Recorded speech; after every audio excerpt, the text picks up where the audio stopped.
Baik, Bapak Ibu sekalian, Assalamualaikum warahmatullahi wabarakatuh. Pada bulan ini, insya Allah kurang lebih Bapak Ibu sekalian, 2 hari lagi seperti kita ketahui kita masuk ke bulan suci Ramadan. Saya percaya yang ikut Zoom kegiatan webinar ini adalah antara lain beberapa pasien diabetes dan pasien non-diabetes. Peserta non-diabetes dan peserta diabetes. Nah, Bapak Ibu sekalian, nanti kalau ada peserta diabetes, Bapak Ibu yang non-diabetes bisa sampaikan ya semua ilmu yang kita sampaikan hari ini. Kita 2 hari lagi akan puasa Ramadan, dan ini adalah terjadi 1 tahun sekali, dan saya yakin di setiap rumah sakit juga akan mengadakan acara seperti ini. Cuman ini suasananya kan pandemi, jadi kita lebih baik virtual. Baik, kita mulai saja ya, kita share materinya. Ya baiklah, saya mulai. Menjalani puasa Ramadan lebih bermakna. Bapak Ibu sekalian, ini adalah dari sisi medis ya. Kalau dari sisi spiritual, tentunya banyak yang men-share dari seluruh, saya lihat dari seluruh WA group itu banyak yang men-share bagaimana puasa Ramadan lebih bermakna. Tapi kali ini kita melihat dari sisi medis saja. Baik, kita mulai ya. Bapak Ibu sekalian, puasa adalah perjalanan spiritual yang luar biasa bagi orang yang memahami, tidak sekedar menahan lapar dan dahaga. Puasa itu hanya untuk Allah semata, bukan untuk kepentingan manusia atau yang lain. Jadi kadang-kadang ibu-ibu teh ada yang kurus lah, yang apalah. Nah, sebaiknya memang puasa bulan Ramadan ini tujuannya hanya untuk Allah semata, bukan untuk kepentingan yang lain. Jadikanlah puasa di bulan Ramadan ini sangat bermakna dan tidak sekedar menggugurkan kewajiban. Puasa secara medis, puasa di bulan Ramadan bagi diabetesi itu menahan makan dan minum kurang lebih 14 jam sehari. Dari sahur ya, sampai buka puasa. Dan itu berlangsung selama 30 hari penuh. Bagi yang bisa penuh. Bagi teman-teman yang wanita yang pada usia produktif tentu tidak bisa penuh. Karena ada menstruasi dan sebagainya. Terjadi perubahan pola makan dan minum serta pemberian obat nih pada pasien diabetes. Ini harus difahami ya. Dan perlu penata laksanaan dengan cermat agar komplikasi dapat dicegah atau dihambat. Pak Denny, bisa yang lain di-mute Pak Denny? Baik, kita lanjutkan ya. Jadi kita harus cermat menghadapi puasa Ramadan ini supaya tidak ada kendala, tidak ada hambatan. Ibadah prima saat puasa akan dipengaruhi oleh fisik yang sehat. Kalau fisiknya sehat, tentu ibadahnya akan lebih semangat, lebih bermakna, itulah kira-kira. Fisik yang sakit menurunkan semangat beribadah di bulan Ramadan. Maka bagi para diabetesi, nutrisi yang cukup sangat diperlukan untuk menghasilkan ibadah Ramadan yang berkah dan diterima Allah Subhanahu wa Ta'ala. Nah, apa sesungguhnya yang terjadi dengan gula darah kita di bulan Ramadan? Nah, gula darahnya ini apa sih yang terjadi di tubuh kita nih saat bulan Ramadan? Ya, baik. Gula darah itu sangat diperlukan tubuh sebagai sumber energi, terutama bagi organ-organ tubuh yang penting, seperti otak, saraf, jantung, sel otot, ya, sel darah, serta organ-organ yang lain. Itu semua organ tidak terkecuali membutuhkan gula darah. Ya, Setiap gerakan kita, setiap pemikiran kita itu membutuhkan gula darah. Ini pada semua orang, baik yang normal maupun yang diabetesi. Jadi gula darah itu harus selalu dipertahankan saat Ramadan, yaitu pada kadar 100-150%. Nah, ini kadar gula darah aman di bulan Ramadan. Sehingga keperluan tubuh kita ini tercukupi dengan kadar gula darah seperti ini. Dari mana sebenarnya sumber gula darah itu? Nah, ini perlu mungkin kita hanya review saja ya.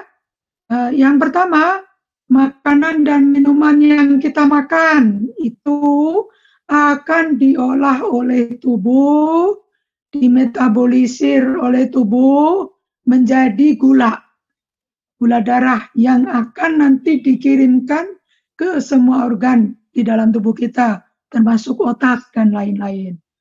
Dan kemudian juga kalau kita makanan dan minuman kurang cukup, nah tubuh itu bisa mengambil dari cadangan atau simpanan gula darah, yaitu 3 ini yang kita perhatikan ya, dari hati, dari lemak, dan dari otot. Maka itu kalau orang yang pengen kurus nih, makanan yang masuk sedikit tetapi kegiatan banyak ya, itu cadangan dari hati, lemak, dan otot dikeluarkan oleh tubuh, sehingga yang bersangkutan itu bisa menjadi lebih kurus. Pada orang normal dan diabetesi yang gula darahnya terkontrol selama berpuasa, sumber energi diperoleh dari cadangan gula darah dari hati. Nah, ini cukup dipakai, dimanfaatkan untuk berpuasa selama 12-16 jam. Bila puasanya lebih lama lagi nih, ada orang yang iseng-iseng pengen puasa total 3 hari, nah, misalnya nih, ada gitu ya.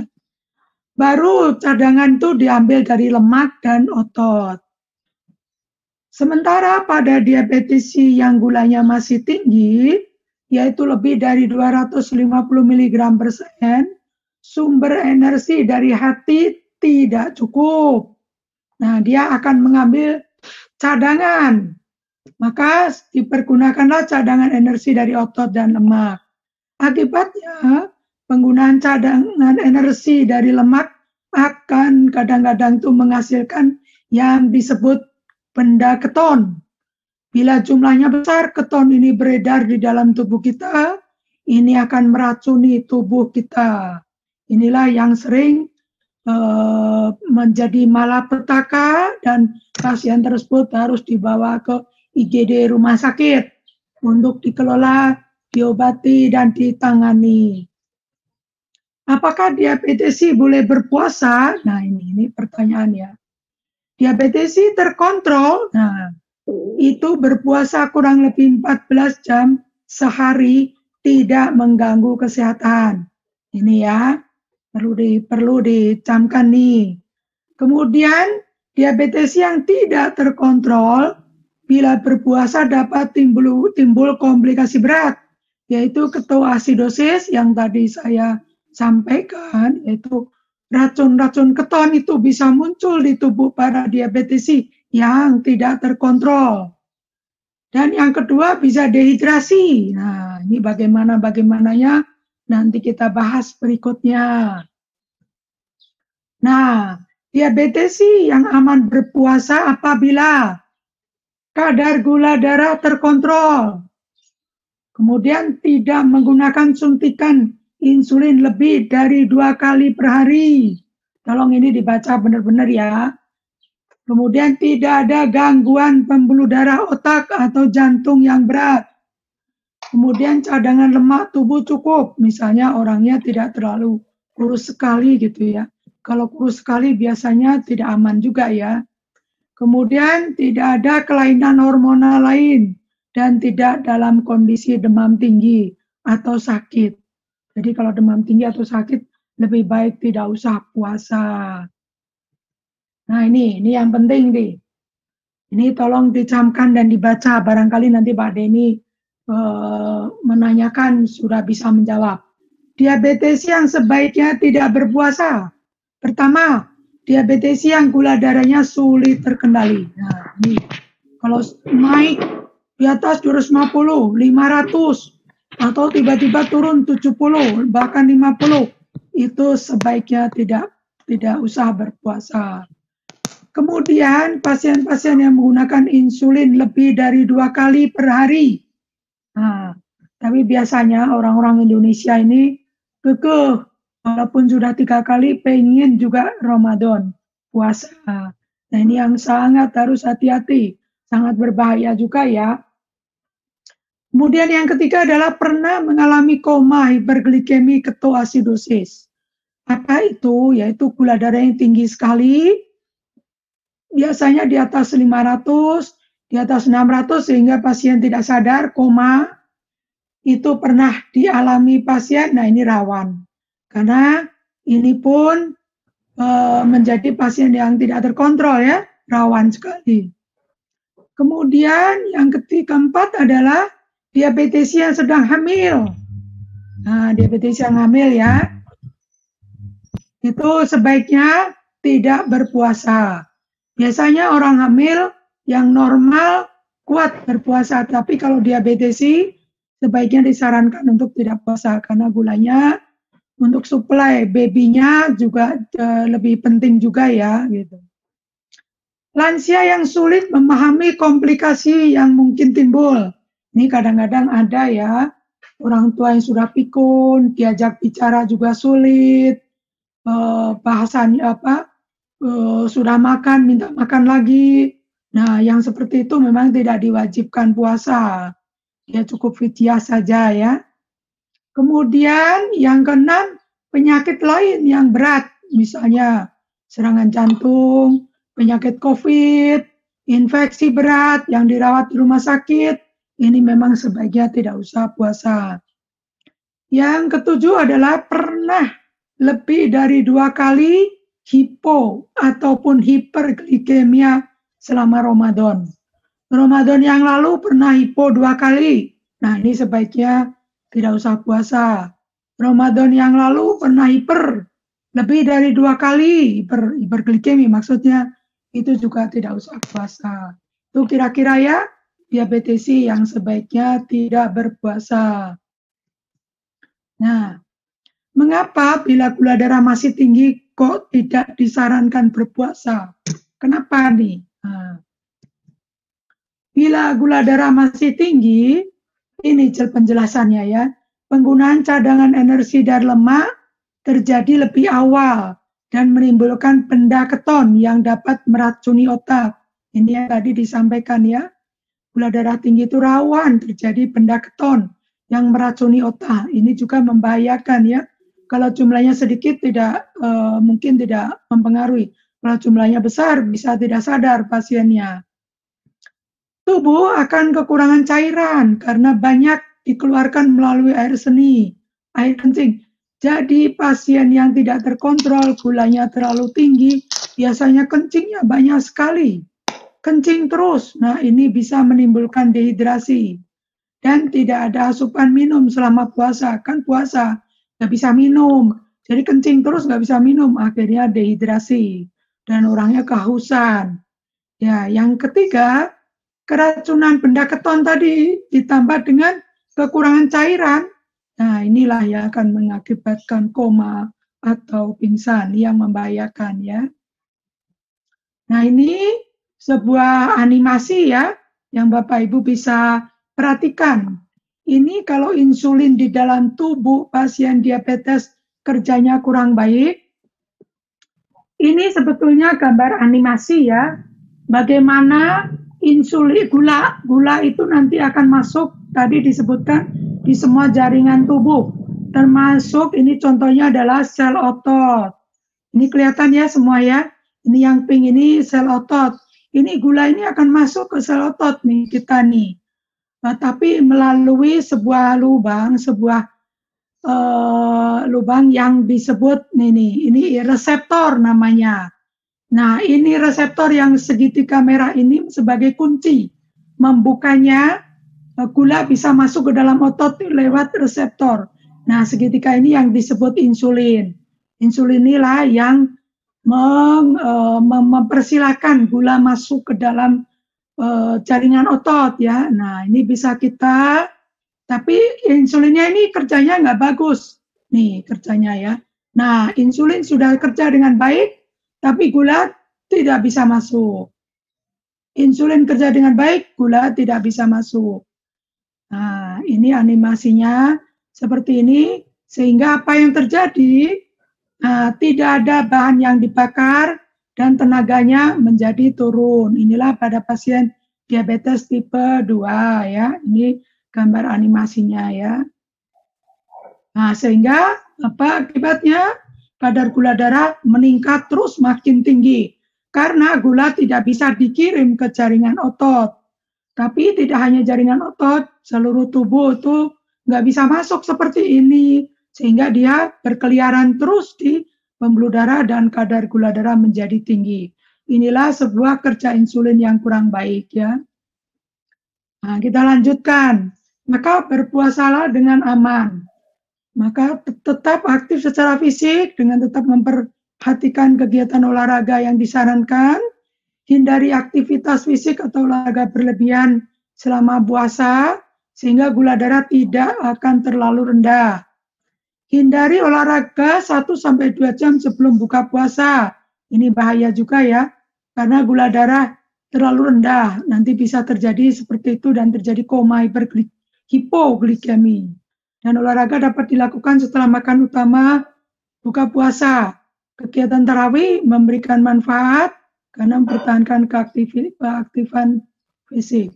Ini kayaknya kok nggak nyambung ya. Nah, kemudian pengaturan makan ya, kita bahas pengaturan makan.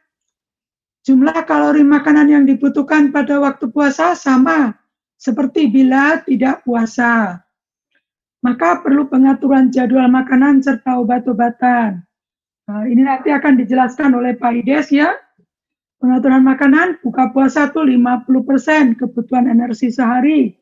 Sebelum sholat maghrib, ini ada yang namanya tajil ya, 10%. Kemudian sesudah sholat maghrib, yaitu makanan utama buka puasa, 40%. Nah sesudah sholat tarawih, kita harus ada makanan ringan nih pasien diabetes. Jumlah 10%, dan sahur, itu makanan utama lagi 40%. Pola makanan di bulan Ramadan, jadwal makan diabetesi di bulan Ramadan dilakukan mulai maghrib sampai dengan sahur.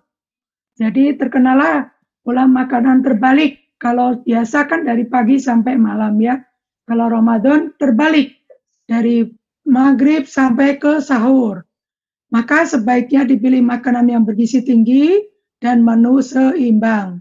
Apabila terjadi reaksi hipoglikemi di saat berpuasa, maka puasa diharuskan batal karena akan mengancam jiwa. Itu ya. Jadi ini seringkali orang sudah ada tanda-tanda hipoglikemi melihat jam 5:30 sore, malam, petang. Sebentar lagi beduk maghrib. Nah, tapi sudah berkeringat dingin. Sudah tanda-tanda hiponya muncul. Nah, ini tetap harus dibatalkan karena ini mengancam jiwa ya. Nah, ini perubahan jadwal dan dosis obat maupun tablet. Nih Bapak Ibu harus diperhatikan ya ini karena ini penting. Bila minum obat sulfonylurea, termasuk di sini adalah glimepiride, amaril, glibenclamid, diamikron. Maka bila dosisnya 1 kali sehari sebelum makan pagi, di bulan Ramadan obat tersebut diminum 1 kali, dipindah pada saat berbuka puasa. Jangan sebelum maghrib ya, sesudah maghrib, batalkan puasa, minum air putih, kemudian minum obat dulu, baru tajil ya, itulah. Jangan sebelum maghrib minum obat dulu, nih batal nanti puasanya. Kemudian dosis obat mungkin bisa dikurangi sesuai pertimbangan dokter. Jadi bertanyalah pada dokter ya. Kemudian bila dosis 2 kali sehari sebelum sarapan dan makan petang, obat pertama yang biasa diminum pagi hari ini, misalnya seperti glimepiride dipindahkan diminum saat berbuka puasa. Apabila dokter memberikan 2 obat nih, obat kedua yang biasa diminum petang hari, pindahkan ke saat sahur dengan dosis yang sama atau bisa dikurangi sesuai petunjuk dokter. Kemudian obat metformin. Nah, ini paling sering dipakai ya. Termasuk golongan ini adalah glukofa gludepatik. Bila dosisnya 3 kali 500 sehari pada bulan Ramadan, diminum pada saat sahur 1 tablet saja. Pada saat buka puasa 2 tablet. Itu kira-kira ya. Nah, ini ada beberapa petunjuk obat ya. Contoh-contoh metformin. Maka bisa dikurangi dosisnya 2/3 saat berbuka puasa, 1/3 saat sahur, dimodifikasi ya. Sulfonilurea bisa disesuaikan. Pengurangan dosis sahur jika 2 kali sehari, dan jika 1 kali sehari dosis dipindahkan setelah buka puasa. Kalau sahur dikurangi ya sebaiknya, takut terjadi hipo. Nah, di PP4 inhibitor, misalnya sitagliptin, linagliptin, macam-macam ya. Tidak diperlukan penyesuaian dosis. Kombinasi dengan metformin pada pasien berpuasa Ramadan memiliki resiko hipoglikemia rendah. Obat ini resiko hipoglikemi rendah ya, lebih rendah dibandingkan kombinasi metformin dan sulfonilurea. Thiazolidinedion dan akarbos ini tidak diperlukan penyesuaian dosis. Glinit, obat ini kerjanya 2 kali sehari saat sahur dan setelah berbuka puasa. Bila menggunakan insulin, nah ini pasien-pasien menggunakan insulin ya. Diabetesi tidak dianjurkan berpuasa bila dosis insulin yang digunakan cukup besar. Menyuntik insulin 3-4 kali per hari. Diabetesi dengan suntikan insulin 1 kali sehari pagi hari, contohnya Lantus, Levemir, Basaglar gitu ya. Maka insulin disuntikan sore hari menjelang berbuka puasa, dipindahkan. Ya, dosis insulin juga bisa disesuaikan atas petunjuk dokter. Dan bila diabetesi dengan suntikan insulin 1 kali sehari, malam hari, ya contohnya sama dengan yang di atas, maka insulin tetap disuntikan malam hari seperti biasa. Dosis insulin juga disesuaikan sesuai petunjuk dokter.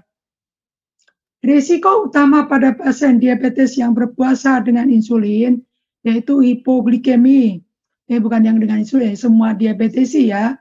Risiko utama yaitu terjadi hipoglikemi, hiperglikemia, ketoasidosis diabetik, dehidrasi dan trombosis.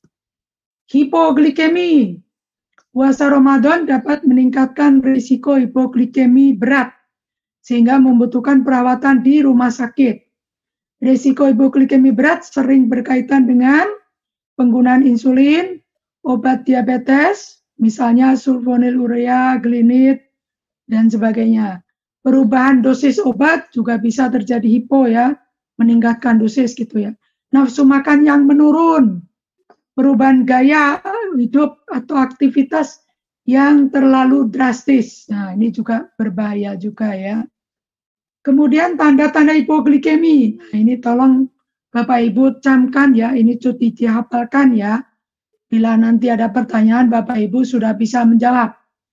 Berkeringat, gelisah, gemetar, berdebar-debar, lidah dan bibir kesemutan, penglihatan double atau ganda ya, bingung, pembicaraan tidak jelas, bila berkeringat, bila berlanjut, kejang, bahkan sampai pingsan. Biasanya kalau bahasa Sunda itu ada salatri yang lapar berlebihan gitu ya, itu juga ada ya. Dan bila diperiksa gula darahnya kurang dari 60 mg per desiliter. Apa tindakan yang paling tepat dan paling utama harus dilakukan, yaitu segera minum air gula ya. Segera minum, ngecek air gula langsung diminum. Tapi bukan gula diabetasol nih, tapi gula dapur, gula yang ada gula putih atau gulaku gitu ya, yang ada di dapur segera dikocek sebanyak-banyaknya gulanya ya, diaduk langsung segera diminum. Inilah menyelamatkan nyawa ini kadang-kadang ya. Nah, cara mengatasi reaksi hipoglikemi. Nah, ini. Maka pada pasien berpuasa segera berbuka. Jangan nanti-nanti. Minuman yang manis, gula pasir, bisa saja langsung menelan gula pasir ya. Sampai gejala-gejala hilang. Sekali lagi, bukan gula diabetasol nih, gula pasir. Kemudian dilanjutkan dengan makan. Yang ketiga, berhenti minum obat diabetes, langsung berhentikan. Kemudian yang keempat, konsultasi dokter atau tim diabetes yang Anda kenal dengan segera. Bagaimanakah meminimalisir risiko hipoglikemi di bulan Ramadan? Nah, ini penting juga ya. Maka dicatat nih ya, makan sahur mendekati waktu imsak. Jumlah kalori yang dimakan harus cukup. Biasanya orang-orang itu terutama yang usia lanjut ya, malas makan, makannya sedikit sekali ketika sahur. Nah, itu berbahaya tuh. Makan harus cukup waktu sahur ya. Sama dengan sebelum waktu Ramadan, sebelum Ramadan tuh ketika samalah itu. Kemudian kurangi kegiatan olahraga di siang hari. Jangan terlalu semangat, ikut senam ya. Kurangi saja. Ketika setelah buka puasa boleh, bebas. Kemudian pilih obat oral diabetes yang memiliki risiko hipoglikemi yang rendah. Nah, sekarang hiperglikemia. Nah, hiperglikemia ini bisa disebabkan pengurangan dosis, dikurangi sendiri gitu ya sampai rendah sekali tanpa tanya kepada dokter. Nah, ini bisa terjadi hiperglikemia. Bisa disebabkan pengurangan dosis obat secara berlebihan untuk menghindari biasanya merasa takut hipo, langsung dikurangi sendiri. Dan atau konsumsi berlebih makanan atau gula yang berlebih, ini biasanya makan kolak berlebih-lebihan. Nah, ini bisa terjadi reaksi hiperglikemi. Atau bila Bapak Ibu itu sakit, seorang yang sakit kena infeksi berat, biasanya gulanya langsung tidak stabil dan melonjak tinggi. Ini juga bisa terjadi reaksi hiperglikemia. Hiperglikemia dapat menyebabkan kencing berlebihan. Hal ini akan mengakibatkan kekurangan cairan dan elektrolit. Nah, pada pasien tertentu terjadi hipotensi atau pingsan, kemudian jatuh, luka, bisa terjadi patah tulang dan sebagainya. Ini orang-orang seperti ini harus dilindungi ya, dijaga.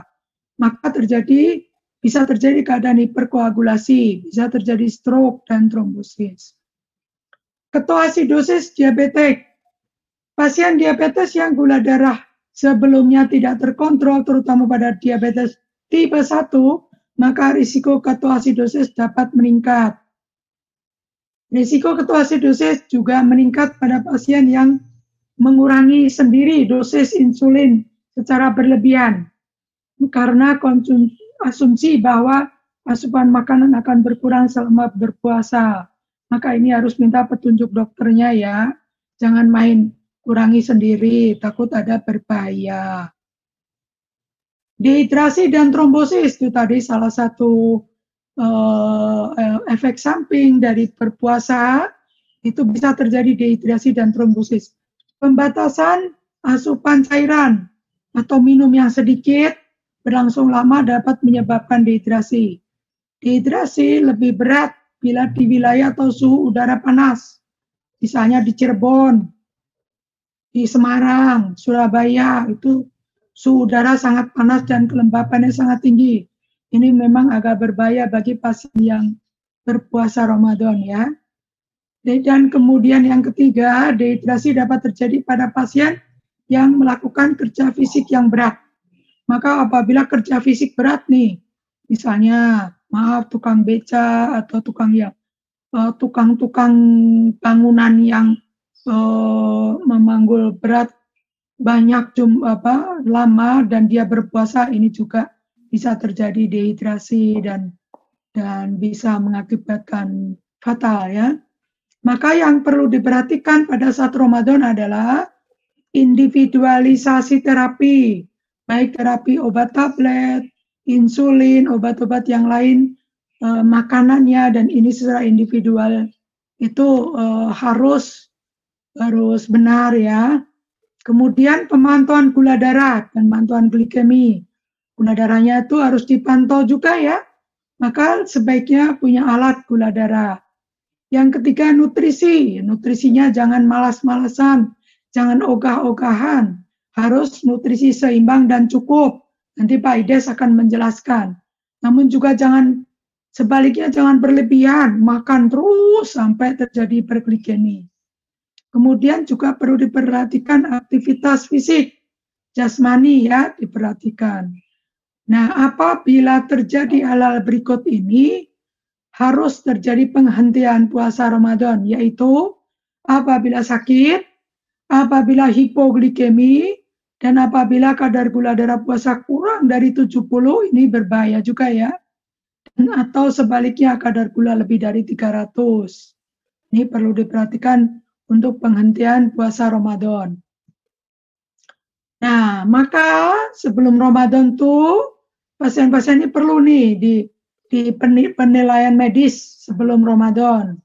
Pemeriksaan medis itu juga mempertahankan kendali glikemik tujuannya ya, dan tekanan darah dan lemak darah. Pasien harus paham tentang potensi terjadinya risiko yang mungkin dihadapi terkait dengan puasa Ramadan. Penilaian sebaiknya dilakukan 1 sampai 2 bulan sebelum Ramadan agar dapat dilakukan penyesuaian diet, olahraga, dan obat yang digunakan. Harus benar ya. Belajar dulu nih sebelum Ramadan. Olahraga di bulan Ramadan, kegiatan olahraga sebaiknya dikurangi saat siang hari. Olahraga juga bisa dilaksanakan 1 jam setelah sahur. Ini boleh ya olahraga. Dan kegiatan sholat tarawih juga termasuk kegiatan olahraga juga ya. Nah ini, ada pengecualian yang boleh tidak berpuasa. Ini perlu diperhatikan ya. Jangan terus berpuasa ngotot tetapi sesungguhnya fisiknya tidak mampu. Bagi yang sakit, agama memberikan kemudahan atau kelonggaran dalam menunaikan kewajiban puasa sebagaimana dicantumkan dalam Al-Quran. Dan barang siapa sakit atau dalam perjalanan, lalu dia berbuka, maka wajiblah baginya berpuasa sebanyak hari yang ditinggalkannya pada hari-hari yang lain. Allah mengendaki kemudahan bagimu dan tidak mengendaki kesukaran bagimu. Dan hendaklah kamu mencukupkan bilangannya dan hendaklah kamu mengagungkan Allah atas petunjuknya yang diberikan kepada kamu supaya kamu bersyukur. Ini tercantum dalam Al-Baqarah ayat 185. Nah, itulah sekali lagi puasa itu untuk Allah semata, bukan untuk kepentingan manusia atau yang lain. Sekian Bapak Ibu sekalian, terima kasih. Wabillahi taufiq wa hidayah. Wassalamualaikum warahmatullahi wabarakatuh.